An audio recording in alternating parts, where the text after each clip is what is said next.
ஒன்றுமில்லாமல் வீழ்த்தி போட்டது. அப்ப நான் நம்புறேன், நீங்களும் நானும் சாதாரணமான கல்லை போல நம்ம தெரிவோம். ஆனா உண்மையிலே நான் நம்புறேன், தரிசனமுள்ள தலைவராகிய ஆண்டவர் அவருடைய கரத்துல நம்மளை கண்டிப்பா அவர் எடுப்பார். அவர் சீக்கிரமா எடுப்பார். இந்த முழங்கால் யுத்த ஜெபத்திலே ஆண்டவர் வாக்கு கொடுக்கிறார், நான் உன்னை கரத்துல எடுப்பேன். நிறைய பேர் மிதிச்ச கல்ல ஆண்டவர் கரத்துல எடுப்பார். நிறைய பேர் வேண்டாம் என்று சொன்ன கல்ல ஆண்டவர் கரத்திலே எடுப்பார்.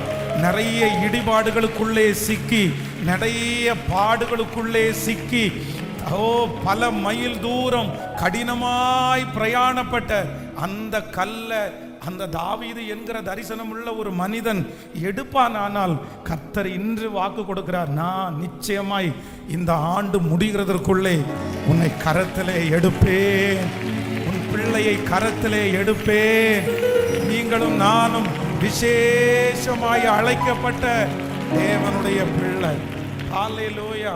பட் இந்த இவ்வளோ பெரிய